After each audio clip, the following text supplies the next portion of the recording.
Unbothered naman daw ang Pangulo sa balitang maaari siyang sampahan ng impeachment complaint ngayong taon. Sa panibagong reklamo naman na posibleng kaharapin ni VP Sara, consistent ang posisyon ng palasyo. Managot ang dapat managot. Yan ang agenda report ni Elijah Bonzo. Matapos ideklarang unconstitutional ng Korte Suprema ang impeachment complaint laban kay Vice President Sara Duterte noong nakaraang taon, pinagbawalan din ang pagsampa ng panibagong reklamo. Pero sa February 6, bubuksan na muli ang pagkakataon para sa panibagong impeachment complaint. At ang palasyo, tila hindi itinangging nagbago ang tindig ng Pangulo patungkol sa posibleng panibagong impeachment complaint laban sa bise. Ang tanging tugon lamang niya sa akin ay kung ano po ang pagtrato sa pag-iimbestiga sa flood control projects, mga anomalyang flood control projects.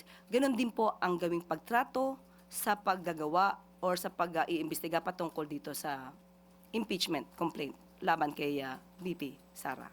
Pero nung una po kasi sinasabi niya, hindi yan makakatulong sa ordinaryong Pilipino. Hindi pa siguro nakikita kung gaano kalawak ang maaaring naging issue noon. Paliwanag ni Yuse Castro, layo ng Pangulo na managot ang mga dapat na managot at igagalang daw nito ang reklamo laban sa bise at ang proseso nito batay sa mga ebidensyang mailalatag. Bukod kay VP Sara, kamakailan ay may umuugong din na balitang posibleng kumaharap din sa isang impeachment complaint si PBBM. Sagot ng palasyo, Tiwala pa rin po ang Pangulo na meron pong pagtitiwala rin sa kanya ang mga mambabatas dahil hindi naman po gumagawa ng kamalian ng Pangulo. Siya pa nga po ang pumortekta, lalong-lalo na ng 2025 budget. Sa mga matitino din po at maayos na mga mambabatas, alam po natin kung saan sila gagawi. Gagawi sila sa matino at hindi sa mga korakot. ang Malacanang hindi pa lubos na matukoy kung sino ang may pakana ng niluluto umunong reklamo laban sa Pangulo.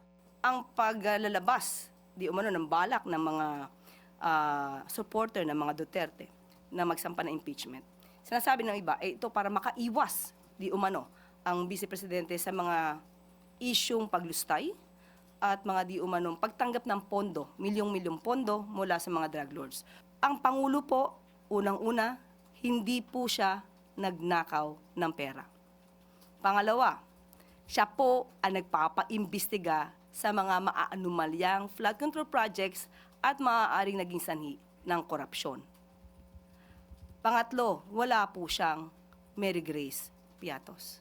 Kaugnay nito, handa raw si PBBM sa anumang pagkakataon at aasahang gagalang sa konstitusyon at sa legal na proseso. Para sa agenda, Elijah Bonzo, Balinar News Channel. Mag-follow sa aming mga social media accounts at mag-subscribe sa aming YouTube channel para sa pinakahuli at eksklusibong mga balita.